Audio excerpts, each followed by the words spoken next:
గారా, మరి ఈ దినం కొరకై ప్రార్థన చేస్తున్నప్పుడు ఏమండి సడన్గా ఈ క్షణాన తెలిసినటువంటి వాక్యం కాదు ఇది. ఈ వాక్యం కోసం 2-3 రోజులుగా ప్రార్థన చేస్తున్నప్పుడు ప్రభువు నా ముందుకు తీసుకొచ్చినటువంటి మాట. ప్రియులారా, చూడండి, ఇక్కడ ఒక 2 సంఘటనలు మనకు కనబడుతున్నాయి. మొదట ఏం సంఘటనమ్మా? నోవహు దినాల్లో జరిగిన సంఘటన. రెండోది ఏంటండి? లోతు దినాల్లో జరిగినటువంటి సంఘటన. ఫస్ట్ నోవహ, ఫస్ట్ లోత? బైబిల్ క్రమం ప్రకారం నోవహే ఫస్ట్. ప్రియులారా, నోవహు దినాల్లో జరిగినట్టంట మనుష్య కుమారుని దినాల్లో అంటున్నాడు. అంటే ప్రజెంట్ డేస్ గురించి కూడా చెప్తున్నాడు ఆయన. యేసు ప్రభు ఉన్న టైం అనే కాదు. ఏంటంట సిచ్యువేషన్? చూడండి, 27వ వచనం. నోవహు ఓడలోనికి వెళ్ళిన దినం వరకు ఎట్లున్నారంటే జనాలు తినే విషయంలో, త్రాగే విషయంలో ఉన్నారు. రెండోది ఏంటంట? పెండ్లాడుతున్నారంట, పెండ్లికి పడుచు ఉన్నారంట. ఏమండి, పెళ్ళిళ్ళలో బిజీ. తర్వాత అంతలో ఏమొచ్చిందంట? జలప్రళయం వచ్చి వారిని అందరినీ నాశనం చేసెను. రెండో ప్రాముఖ్యమైన విషయం, లోతు దినముల్లో జరిగినట్టును జరుగును. జనులు ఏం చేస్తున్నారంటే ఆ టైంలో కూడా తినుచు త్రాగుచు, ఇంకోటికి ఎక్స్ట్రా పాయింట్ వచ్చింది. ఏంటంటే అది కొనుచు అమ్ముచు. అర్థమైందమ్మా? కొనటం, అమ్మడం. ఈ రోజుల్లో చూడండి, ప్రజెంట్ సిచ్యువేషన్ మనం ఎస్టిమేట్ చేస్తామంటే అమ్మకాలు ఎక్కువ జరుగుతూ ఉన్నాయి, కొనడాలు ఎక్కువ జరుగుతూ ఉన్నాయి. ఏమండి, కొంతమంది కొనుక్కుంటారు, లాభం చూసుకొని వాళ్ళు అమ్మేస్తుంటారు. అంటే ఈ బిజినెస్ లావాదేవీలు ఎక్కువైపోతాం. అమ్మడం కొనడం. ఖాళీ స్థలాలు కనిపించలే. మనం మందిరం ప్రారంభించిన సమయంలో ఇదంతా పాడుపడిన గుట్ట. ఇప్పుడు ఇదేంతా ఏమైపోయిందో మొత్తం ఫిలప్ అయిపోయింది. అర్థమైందా? సరే, మనుషులు నివసించడం మంచిదే, కానీ ఈ బిజినెస్లు ఎక్కువైపోయాను అనమాట. ఎక్కడ చూసినప్పటికీ కూడా భయంకరంగా అమ్మడాలు, కొనడాలు, కట్టడాలు. ఏమండి, వీటిల్లో బిజీ అయిపోతూ ఉన్నారు. అంతేకాకుండా ఇంకేంటంటే 28వ వచనంలో నారు నాటుచు ఇండ్లు కట్టుచు. ఇల్లు కట్టే విషయంలో ఈ రోజులు గమనిస్తూ ఉన్నట్లయితే ఆయన 2 అంతస్తులు కట్టాడు, నేను 3 అంతస్తులు కడతా, నేను 4 అంతస్తులు కడతా. అర్థమైందండి? నిన్న కూడా హాస్పిటల్కి రాఫాయికి ఒక పాస్టర్ గారు వచ్చాడు. వెంకటేశ్వరంలో పెద్ద పాస్టర్ గారు అనమాట. ప్రార్థన చేయండి సార్ అని అంటే ఆయన కూడా ఏం ప్రార్థన చేశాడంటే, ప్రభువా హాస్పిటల్ దీవించు, 4 అంతస్తుల భవనం కావాలయా. అంటే జనాల యొక్క ఇంటెన్షన్స్ కూడా ఆ విధంగానే ఉన్నాయి, జనాల యొక్క ఆలోచనలు కూడా ఆ విధంగా ఉన్నాయి. ఆ విధంగా పాస్టర్లు కూడా ప్రార్థన చేయటం ప్రారంభిస్తూ ఉన్నారు. సరే, ఎవరిని నేను తప్పు పట్టట్లేదు, కానీ ప్రియులారా, మరి గమనిస్తూ ఉన్నట్లయితే ప్రజెంట్ సిచ్యువేషన్ ఇలా ఉంది. నువ్వెలా ఉన్నావు? నేను ఎలా ఉన్నాను? మన దృష్టి దేని మీద ఉంది? పెళ్ళిళ్ళు చేసుకోవటం, పిల్లల కంటం, వాళ్ళని పెంచటం ఎంత ఓకే, ఈ బాధ్యత మనకు ఇవ్వబడింది. Family ministry is there. But అయితే నీ ఫోకస్ ఎక్కడుంది? పెళ్ళిళ్ళ మీదే ఉందా? పిల్లల మీదే ఉందా? తిండి మీదే ఉందా? పొద్దున్న లేవగానే ఏమి తినాలి ఫస్ట్ క్వశ్చన్. ఇళ్లలో, మా ఇంట్లో కూడా ఏమండి, పనే వస్తుంది, అమ్మ ఏం కావాలి ఫస్ట్ నిలబడిపోద్ది అనమాట. ఇవాళ ఏం వండాలా? అర్థమైందండి? వీటి మీదే ఫోకస్. దేవుని బిడ్డవైనటువంటి నీ ఫోకస్ ఎక్కడుంది ఈ రోజున? What is your focus and where is your focus and how is your focus అనేది ఈ రోజున టెస్ట్ చేసుకోవాలి. ప్రియులారా, నోవహు దినాల్లో అందరంట బిజీగా ఉన్నారు. పుస్తకాలు చదవటం. మా పైన కూడా చూస్తున్నాడు, పుస్తకాలు చదువుతున్నాడు. బైబిల్ చదివావా? రేపు చదువుతా, మధ్యాహ్నం చదువుతా. ఈ లోకంలో చదివే చదువు గడ్డి పెట్టుది రేపు పొద్దున నీకు. యేసు ప్రభువుని నమ్మి వాక్యం చదివితే నువ్వు పరలోకంలో ఉంటావు. గుర్తుపెట్టుకోండి ఎవరైనా కానీ. నువ్వు బాగా చదివితే మంచి మార్కులు వస్తాయి, అందరు ఫోటోలు తీసుకుంటారేమో. కానీ మనం ప్రభువుతో పాటు అక్కడ ఉండాలంటే, ఏసైతో ఫోటోలు దిగాలంటే, ఏం బాబు ఉదయ్ బాగా తీస్తుంటావు కదా ఫోటోలు, ఏసైతో ఫోటోలు దిగాలని ఆశ ఉందా నీకు? ఫోటోలే కాదు, అసలు ఆయనతోనే ఉండాలనేటువంటి ఆశ ఉంటే నువ్వేం చేయాలా? నీ ఫోకస్ ఎక్కడుంది ఈ రోజున? అంటే ప్రియులరా, మనం లోకానికి అతీతులం కాదండి. మనకు డబ్బు వద్దా? కావాలి. బట్టలు వద్దా? కావాలి. పుస్తకాలు వద్దా? కావాలి. మంచినీళ్ళు వద్దా? కావాలి. చర్చ్ బిల్డింగ్ వద్దా? కావాలి. కట్టుకుంటాం మనం కూడా. కానీ ఫోకస్ ఒట్టి బిల్డింగే కాదండి, గుర్తుపెట్టుకోండి ప్రియులారా. చాలామంది ఆశ వెళ్ళిపోతూ ఉంది. ఎవరు బిల్డింగ్ కట్టారంటే పాస్టర్ గారు ఏదో బిజినెస్ చేయబోతున్నాడే. అరే నాయన, బిజినెస్ చేయాలంటే ఆడ ఇన్వెస్ట్ చేసుకుంటాం. ఏడెందుకు చేస్తాం?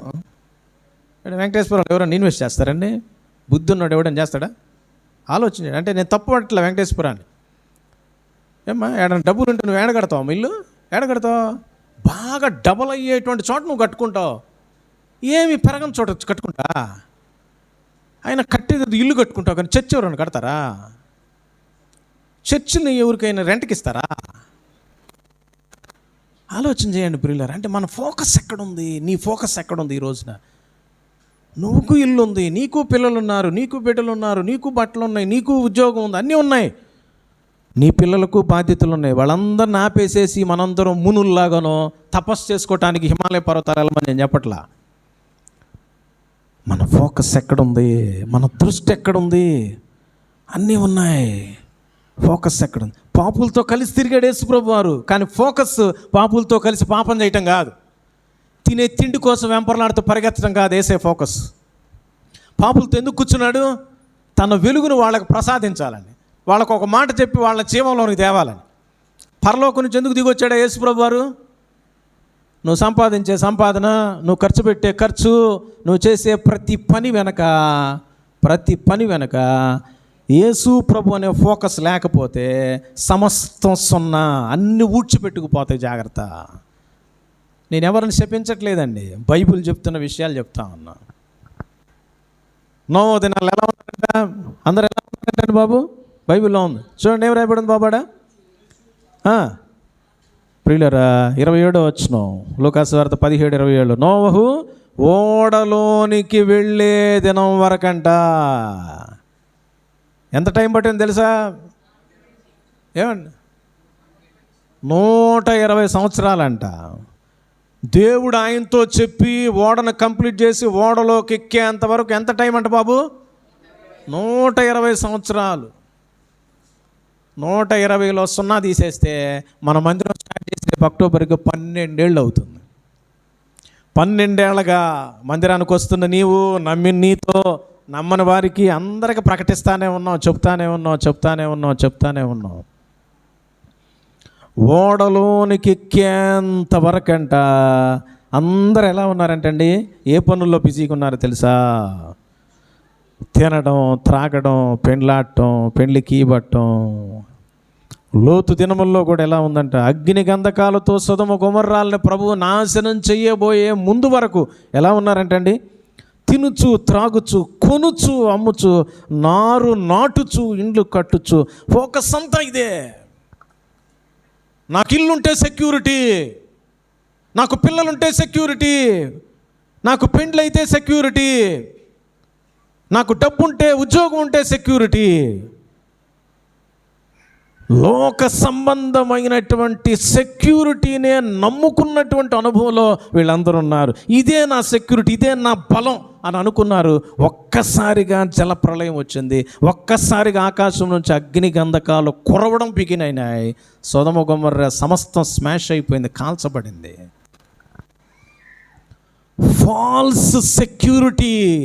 ఫాల్స్ సెక్యూరిటీ గురించి ఫోకస్ చేస్తున్నావేమో నీవు. బాగా డబ్బు సంపాదిస్తా ఒకడన్నీ అదే అన్నాడంట. లాస్ట్ వీక్ కూడా చూసాం కదండి. సర్వలోకాన్ని సంపాదించుకొని సమస్తాన్ని కొట్లలో ధాన్యాన్ని నిల్వ చేసుకొని అనుకుంటున్నాడంట.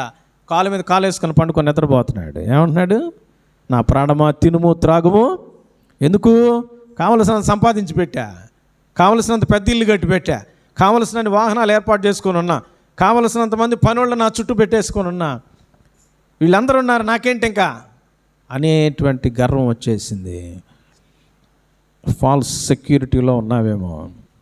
ఇది కాదు నిన్ను కాపాడేది, ఇది కాదండి నీ యొక్క జీవితాన్ని, నీ కుటుంబాన్ని రక్షించేది. గుర్తుపెట్టుకో. సడన్గా ఉపద్రవం వస్తుందంట. ఎవరు కాపాడుతారు? యేసు ప్రభువు కాపాడుతాడు. ఈ రోజున ప్రియులరా, నిజంగా మన యొక్క జీవితాల్లో మనం రెండు ప్రాముఖ్యమైన విషయాలు చాలా జాగ్రత్తగా గుర్తుపెట్టుకోవాలి. మొదట, ఈ యొక్క ఫాల్స్ సెక్యూరిటీ నుంచి నువ్వు బయటకు రావాలి. ఇది కాదు అనే విషయాన్ని నువ్వు గ్రహించాలి.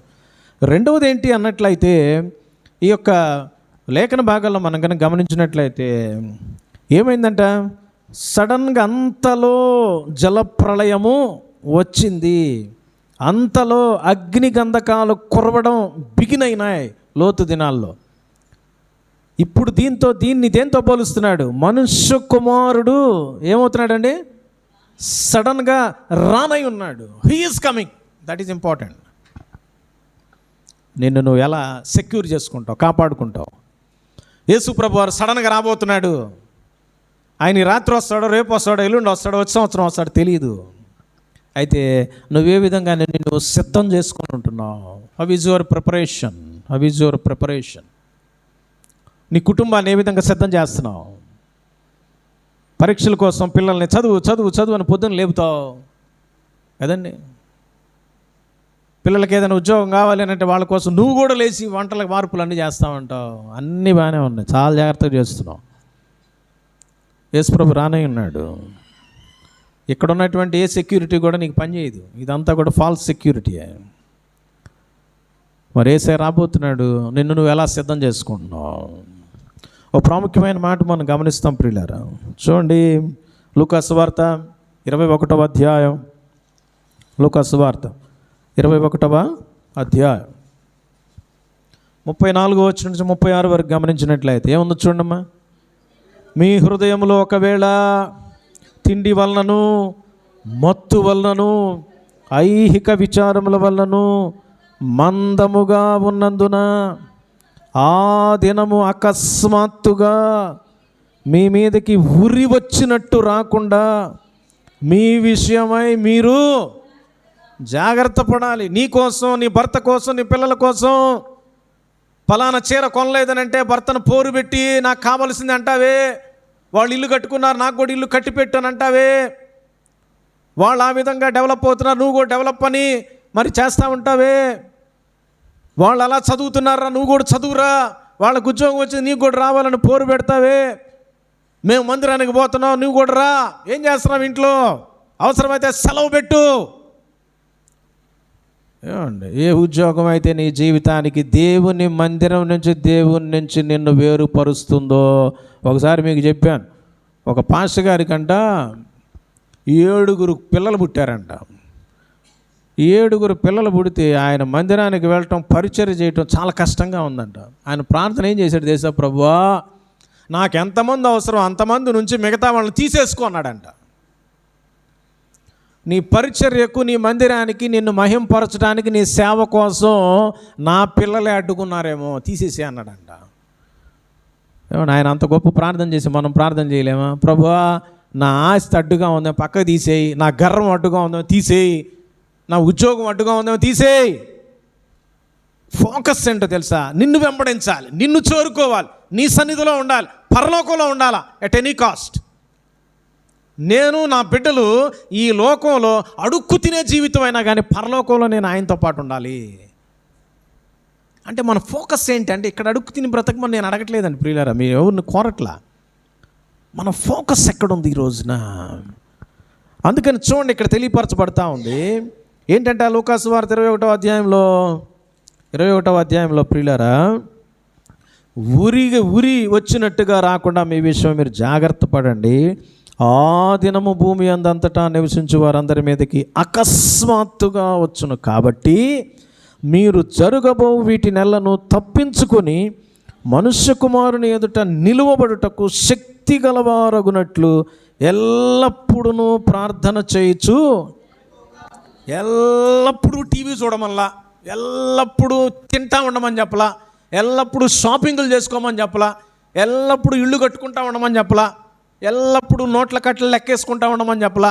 ప్రభువు చెప్పిన మాట ఏంటి అన్నట్లయితే, ఆయన వస్తున్నాడు, ఆయన ఎదుట నువ్వు నిలబడాలి, నీ కుటుంబం నిలబడాలి, నీ పిల్లలు నిలబడాలి, నీకు సంబంధించిన ప్రతి ఒక్కరు నిలబడాలి. అంటే నిరంతరం నువ్వేం చేయాలో తెలుసా?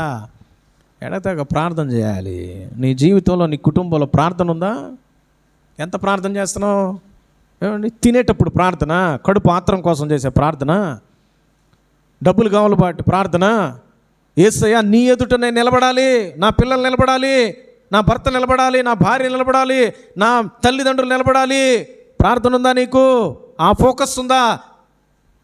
దేనికోసం ప్రాకులాడుతున్నాం ప్రియులారా? అన్యుల వలె నువ్వు కూడా ప్రాకులాడుతుంటే అన్యులకి నీకు ఏమాత్రం లేదు. సిగ్గుపడాలంతే. అన్నులు తాపత్రయపడతా ఇల్లు కట్టుకుంటున్నారు, కట్టుకొని ఏందంట అంతస్తులు కట్టుకొని అండి ఏందంట బాబేలు గోపురం కట్టారు, ఏమైంది? మొత్తం కూలిపోలా. ఫోకస్ నీది అదిగా. అది నీకేది కావాలి దేవుడు ఇస్తాడు నీకు, ఇవ్వడా? ఏమండి నీకోసం ప్రాణం పెట్టినాడండి ఆయన. ఫోకస్ ఎక్కడుంది ఈ రోజున? దేని మీద ఫోకస్ పెట్టావు? ప్రార్థన. ప్రార్థన నిన్ను నీ కుటుంబాన్ని రక్షిస్తుంది. నిన్ను నీ కుటుంబాన్ని రక్షిస్తుందండి. నీ జీవితంలో ప్రార్థన ఉందా? ప్రార్థన ఉందా? ప్రార్థన ద్వారా నీ కుటుంబాన్ని నిన్ను ఏం చేస్తారండి? దేవుని ఎదుట నిలువబెట్టగలిగింది ప్రార్థనే. నిలువబెట్టగలిగింది ప్రార్థనే. ఈ రోజున నీ వ్యక్తిగత జీవితంలో ఎంత ప్రార్థన చేస్తున్నావు? నువ్వు ఒక స్థితిలో డెవలప్ అవ్వాలన్నా, ఒకటి ఎక్వైర్ అవ్వాలన్నా, అంటే ఒకటి దాన్ని పొందుకోవాలన్నా ఏం చేయాలన్నా నువ్వేమనుకుంటున్నావు? నీ సొంత శక్తి అనుకుంటున్నావా? నీ జ్ఞానం అనుకుంటున్నావా? నీ బ్యాక్గ్రౌండ్ అనుకుంటున్నావా? ఏమండి నాకు వాళ్ళు ఉన్నారు లీన్ ఉన్నారు అనుకుంటున్నావా? ప్రియులరా, ఈ ఫాల్స్ సెక్యూరిటీలో ఉండొద్దు. నువ్వు ప్రభు ఎదుట నువ్వు నిలబడాలి అంటే వ్యక్తిగతంగా నీకు ప్రార్థన కావాలి. ఒక స్టేజ్ వరకు పిల్లల కోసం తల్లిదండ్రులు ప్రాకులాడతారు, ఆ తర్వాత వాళ్ళ కాళ్ళ మీద వాళ్ళు నిలబడాల్సిందే. ఒక స్టేజ్ వరకు మీ అందరి కోసం నేను ప్రార్థన చేస్తూ ఉంటా, ఎప్పుడు చేస్తూనే ఉంటా. కానీ మీ రక్షణ నిలుపుకోవడానికి, ప్రభు ఎదుట నిలువబట్టడానికి కావలసిన ప్రార్థన నీకు కావాలా? ఏమండి నీకోసం నా కోసం చాలామంది పొద్దున్న లేచి ప్రార్థన చేస్తున్నారు. నువ్వు నీ కోసం చేసుకుంటున్నావు ప్రార్థన? ప్రభు ఎదుట నిలువబడాలి అంటే, శక్తి కలిగి నిలబడాలి అంటే ఏం కావాలంట బాబు? ఎప్పుడు చేయాలంట ప్రార్థన? ఆకలి అయినప్పుడు తింటా అనేది కాదు, అది అన్నం. అర్థమైందమ్మా? బాధ ఉన్నప్పుడు, రోగం ఉన్నప్పుడు నేను ప్రార్థన చేస్తా, రోగుల కోసం నేను ప్రార్థన చేసినట్టుగా అనుకుంటాను కాదు. ఎల్లప్పుడూ నువ్వు ప్రార్థన చేయాలంట. ఎల్లవేళలా ప్రార్థన చేయాలి. ఎల్లవేళలా ప్రార్థన చేయాలి. Continuous prayers are needed. ఇక్కడ ఉన్నటువంటి వాళ్ళు చాలామంది చెప్పొచ్చు, మేము బాగా ప్రార్థన చేస్తామండి, ఉపవాస ప్రార్థన చేస్తాం, గంట చేస్తాం, 2 గంటలు చేస్తాం. ప్రభు అంటున్నాడు 24 గంటలు కూడా నీవు ప్రార్థనలో ఉండాలి. అంటే చర్చిలో వచ్చి కూర్చోమంటల్లా, నీ మనస్సు దేవునితో మమేకమైపోయి ఉండాలి ఎల్లవేళలా కూడా. ఆయన ఎదుట నువ్వు నిలబడాలి అంటే కంటిన్యూస్ ప్రేయర్ అనేది నీకు నాకు మనందరికి అవసరం ప్రియులారా. నువ్వు ప్రయాణమైపోతున్నావా? ప్రార్థనతో వెళ్ళు. ప్రార్థనతో వెళుతున్నాడు ఏమండి దేవుని సేవకుడు కదా, దేవుని సేవకుడు వెళ్తున్నాడంట. అవుటన్ అనేటువంటి సిటీకి వెళ్తా ఉన్నాడు ఒక సేవకుడు. ముంబై లాంటి సిటీని చూస్తూ భయంకరమైన వ్యభిచారం పాపంతో కూరుకొని పోయిందని చెప్పేసి ఆ సిటీని చూస్తూ కిటికీలో నుంచి కళ్ళమటి నీళ్లు పడతా ఉన్నాయి టపటప కింద. ఆయన వెళ్ళిపోయాడు. సాయంత్రానికి మళ్ళా నెక్స్ట్ ట్రైన్లో రిటర్న్ వస్తున్నప్పటికల్లా ఆ ప్రదేశంలో అవుటన్ సిటీలో ఏ ప్రదేశం కోసమైతే చూచి ఆయన ప్రార్థన చేశాడో దగ్గర దగ్గర 50% ఆఫ్ ద పాపులేషన్ వాళ్ళు మోకాళ్ళలోని పశ్చాత్తాపడి ప్రభువుకు తమ జీవితాలు అప్పగించుకున్నారంట. సడన్గా ఆ మనస్సు ఆలోచన ఎలా వచ్చింది? ప్రభు యొక్క పని జరిగింది అక్కడ. నీ కుటుంబంలో, నీ భర్తలో, నీ భార్యలో, నీ పరిస్థితుల్లో ప్రభు యొక్క పని జరగాలి అంటే ఏం జరగాలమ్మా? ప్రార్థన జరగాలి. సంఘం అయితే అత్యాసక్తితో పేతురు కోసం ప్రార్థన చేస్తే దేవుడు ఏం చేశాడండి? చెరసాలు అసలు పేతురుని లేపాడు. పేతురు కూడా అర్థం కాల, వస్తున్నాడు, ఒక్కొక్క గేటు తెరుచుకుంటా ఉందంట. అప్పుడున్న దేవుడు ఇప్పుడు లేడా? అప్పుడేనా ఉంది దేవుడు? ఇప్పుడు లేదా దేవుడు బలం? ఈ రోజున ప్రియులరా గమనించండి. ప్రార్థన ఉందా? ప్రార్థన ఉందా? ప్రార్థన ఉందా? మత్తయి సువార్త 26:41 ఏముంది ప్రియులరా? మనందరికి తెలుసు కదండి. మెలకువగా ఉండి మీరేం చేయాలంట? ఎందుకోసం? మీరు శోధనలో ప్రవేశింపకుండా నిమిత్తమై. ఎందుకు శోధనలు వస్తున్నాయి? ఎందుకు ఇబ్బందులు వస్తున్నాయి కుటుంబాల్లో? ఎందుకు అనారోగ్యాలు వస్తున్నాయి? తగినంత ప్రార్థన లేదండి. అయ్యా తగినంత తింటున్నా బాగా మంచిదే కదా, తగినన్ని మెడిసిన్స్ వేసుకుంటున్నా, అన్ని కంట్రోల్లో ఉంటాయి. మరి తగినంత ప్రార్థన లేదే. మెడిసిన్స్ రెగ్యులర్గా వాడితే షుగరు, బీపీ అన్ని కంట్రోల్లో ఉంటాయి. సరిగ్గా తింటే శరీరం కూడా ఆరోగ్యంగా ఉంటుంది. ప్రియులారా, తగినంత ప్రార్థన లేదే.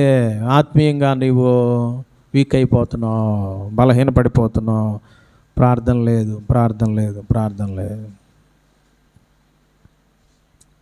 ఉద్యోగానికి వెళ్తున్నావు, చక్కగా తిరిగి వస్తున్నావు, 7 గంటలు 8 గంటలు పని చేస్తున్నావు, ప్రార్థన మాత్రం పెంచట్లా. నువ్వు ప్రార్థన మాత్రం పెరగట్లా. వర్క్ పెరుగుతుంది, వర్క్ లోడ్ పెరుగుతుంది, పగలు చేస్తున్నావు, మధ్యాహ్నం చేస్తున్నావు, రాత్రి చేస్తున్నావు, అన్ని పనులు చేస్తున్నావు. ప్రార్థన ఏదండి? నీకంటూ ఒక వ్యక్తిగత ప్రార్థన ఉందా? 1 గంట కేటాయించుకుని నువ్వు సపరేట్గా కూర్చుంటావా? ప్రభు సన్నిధిలో నువ్వు ఉంటావా? ప్రభు వాక్యం చదువుతున్నావా? ఏది నీకు బలం? ప్రభు అన్నటువంటి మాట మరియ విషయంలో ఏమన్నాడండి? మరియ ఉత్తమమైన దాన్ని ఏర్పాటు చేసుకుంది. ఎందుకనంట? ప్రభు సన్నిధిలో కూర్చొని ఉంది, ఆయన పాదాల దగ్గర కూర్చొని ఉంది. ప్రభు పాదాల దగ్గర కూర్చుంటున్నావు నువ్వు? ప్రభు పాదాల దగ్గర కూర్చో, కానీ మనుషుల దగ్గర కూర్చొని బాగా కబుర్లు చెప్తామంట, జోకులు వేసుకుంటా కూర్చుంటా. ఏ రోజున పళ్ళు ఊడగొడతాడో తెలియదు. గుర్తుపెట్టుకోండి ప్రియులారా. దేవుణ్ణి స్తుతించాల్సినటువంటి నోరు, దేవుని చేత రక్షించబడినటువంటి నీవు ఆయన్ని మహింపరచకుండా, ఆయన పనులు చేయకుండా, ఆయన్ని స్తుతించకుండా, ఆయన మహింపరచకుండా నువ్వు వేరే పనుల్లో ఉంటా. ఎంత ధైర్యం అని దేవుడు అడగడా? దేవుడికి లెక్క చెప్పొద్దా? కనుక ఈ ఒక్క పాయింట్తో నేను ముగిస్తున్నా ప్రియులారా. అనేక విషయాలని వీలైతే మనం నెక్స్ట్ వీక్ కంటిన్యూ చేస్తాం. కనుక మొట్టమొదటి విషయం, చాలా ప్రాముఖ్యమైనటువంటి విషయం, సడన్గా ప్రభు యొక్క రాకడ రానై ఉన్నది.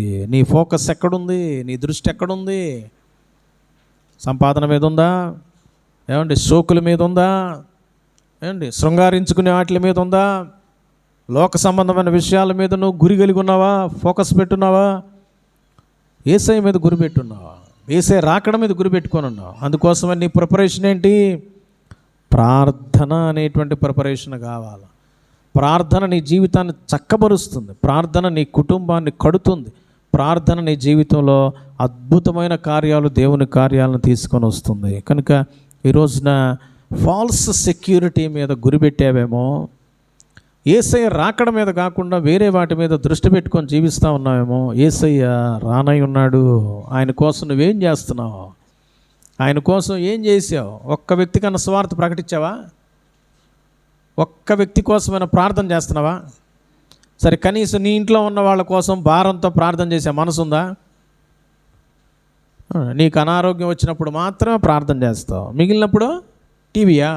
మిగిలినప్పుడు మొబైలా? మిగిలినప్పుడు డబ్బులు లెక్కేసుకుంటా? మిగిలినప్పుడు పిండి వంటలు బిర్యానీలు చేసుకొని తింటావా? మిగిలినప్పుడు జోకులా? ఏమండి, ఇదేనా జీవితం? మనం చేసే ప్రతి పని వెనక యేసయ్య గురించి ఇతరులకు చెప్పాలి, యేసయ్య దగ్గరికి తేవాలనేటువంటి ఆలోచన కావాలి ప్రియులారా. అందుకోసమై నా జీవితాల్లో ఉండాల్సింది ఏంటి అంటే ప్రార్థన. ప్రార్థన ప్రార్థన ఉందా? ఇక్కడున్న పిల్లలు కానీ, పెద్దలు కానీ, యవనస్తులు కానీ, నా జీవితంలో నేను ప్రార్థనలో గడుపుతా. ప్రార్థన కోసం సమయాన్ని కేటాయిస్తా. ఉదయమే లేచి నేను చదువుకుంటాను అంటున్నారు కదా చాలామంది పిల్లలు. ప్రియులారా, నేను ఉదయమే లేచి ఇదిగో అర్ధగంట నేను ప్రార్థనలో ఉంటా. రోజు మొత్తంలో ఒక 1 అవర్ నేను ప్రేయర్లో గడుపుతా. నన్ను నేను కాపాడుకోవాలి, ప్రభు ఎదుట నిలువబడాలి. ఇదిగో నా కుటుంబం కోసం నేను 1 అవర్ ప్రార్థన చేస్తా. ఎన్ని పనులున్నా, ఎంత బిజీ షెడ్యూల్ ఉన్నా, ఇదిగో నేను ఒక 2 అవర్స్ నేను ప్రార్థన చేస్తా. ఇదిగో నేను సంఘం కోసం 1 గంట నేను ప్రార్థన చేస్తా అనేవాళ్ళు ఎవరైనా ఉన్నారా? ఈ రోజున తీర్మానం చేసుకుందామా ప్రియులారా? లోతు దినాల్లాగే ఉన్నాయి ఇప్పుడు పరిస్థితులు. అంతకంటే ఘోరంగా ఉన్నాయి. నోవహు దినాల కంటే ఘోరమైన బ్రతుకులు ఇప్పుడున్నాయి. అట్టి పరిస్థితుల్లో, కొట్టుకొని పోయే పరిస్థితుల్లో విశ్వాసులమైన మన జీవితాలు కూడా వెళుతున్నాయేమో అనేటువంటి ఆలోచనలు, తలంపులు వస్తున్నాయి. ఒకవేళ మనం కూడా కొట్టుకుపోతే ఇక మనం ఇతరులకి చెప్పడానికి మరి ఇంకెవరుంటారు ప్రియులారా? మనమే కొట్టుకుపోతే, క్రైస్తవులమైన మనమే క్రీస్తును చూపించలేకపోతే అన్యులకి ఇంక ఎవరు చెప్తారండి? ఈరోజున ఒకసారి పరిశీలన చేసుకొని మన జీవితాలను ప్రభుకు అప్పచెప్పుకుందాం. తల వంచుదాం ప్రియులారా. కళ్ళు మూసుకుందాం. చాలా సీరియస్గా మనం ఆలోచన చేద్దాం. నమ్మకానికి తీసుకోవద్దు దేవుని మాటల్ని.